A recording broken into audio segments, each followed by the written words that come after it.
Elle dit: la gloire est bannie d'Israël, car l'arche de Dieu est prise. 1 Samuel 4, 22. Lorsque Salomon eut achevé de prier, le feu descendit du ciel et consuma l'holocauste. Et les sacrifices et la gloire de l'Éternel remplit la maison. 2 Chroniques 7, 1.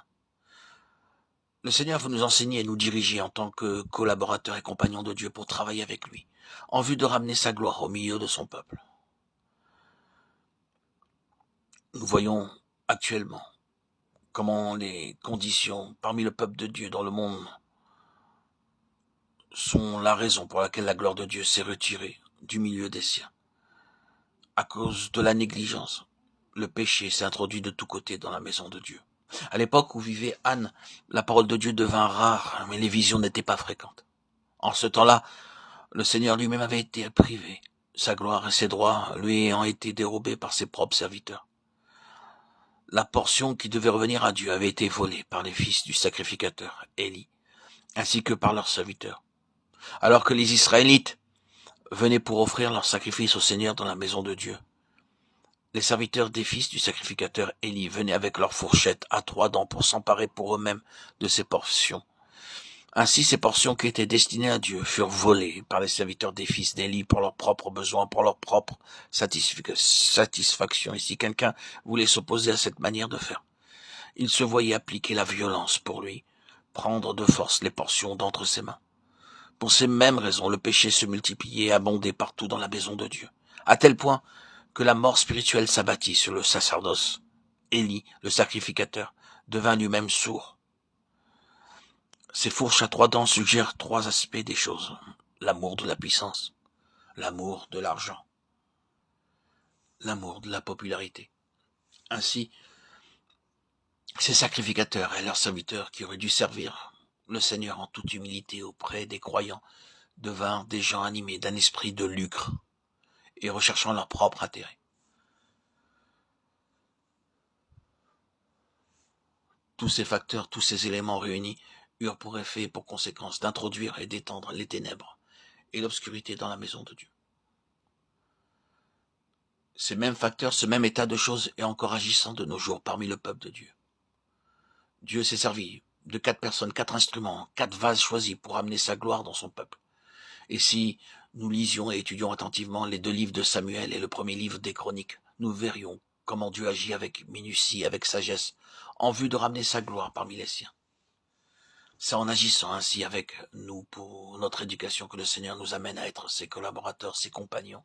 C'est là un privilège qui n'est pas donné aux anges.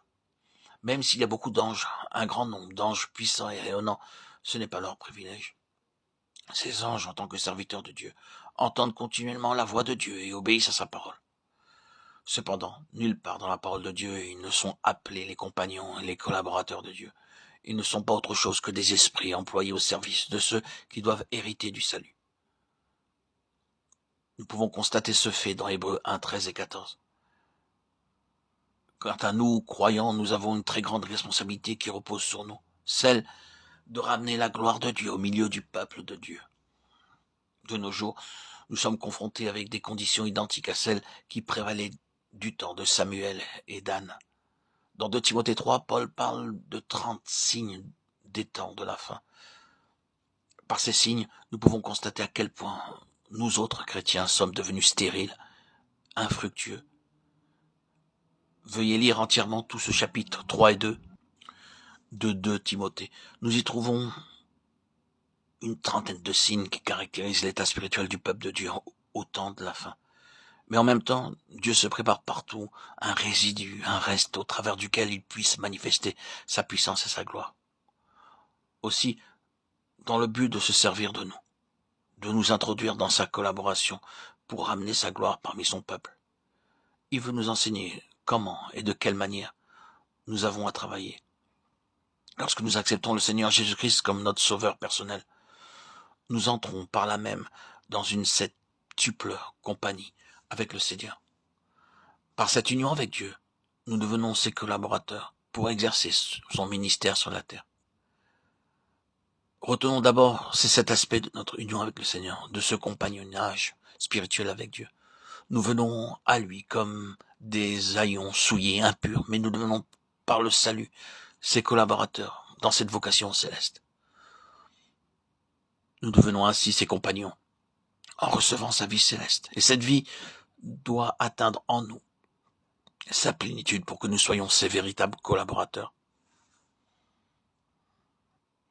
La gloire de Dieu ne vient que lorsqu'il est entièrement mis en état d'autorité sur toute chose, lorsque toutes choses sont exécutées conformément au plan divin, au plan céleste, dans tous les détails.